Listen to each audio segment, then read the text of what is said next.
বিসমিল্লাহির রহিম। প্রিয় ভালুকাবাসী, আসসালামু আলাইকুম। আমরা জানি যে আমাদের ভালুকার অন্যতম সমস্যা হচ্ছে কর্মসংস্থান।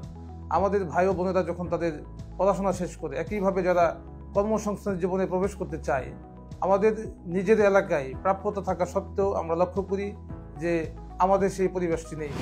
আমাদের ভাই ও বোনেরা তাদের দেশের বিভিন্ন প্রান্তরে গিয়ে তাদের কাজকর্ম পরিচালনা করতে হয়।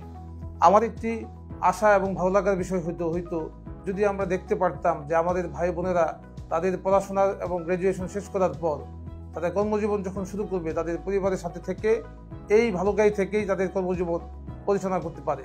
কিন্তু সেটা সম্ভব হচ্ছে না, কারণ আমাদের সেই পরিবেশ নেই।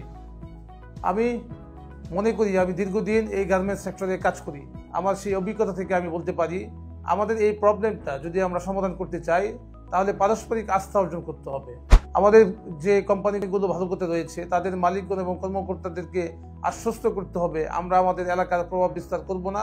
একইভাবে আমাদের ভাই ও বোনেরা যখন কাজ করবে তাদের পরিবেশ অনুযায়ী কাজটা সম্পন্ন করবে, এবং যারা উচ্ছৃঙ্খল করবে অথবা যারা প্রতিবন্ধকতা সৃষ্টি করবে তাদের ক্ষেত্রে আমাদের সরাসরি এবং তাৎক্ষণিক একটি প্রতিকার ব্যবস্থা থাকবে।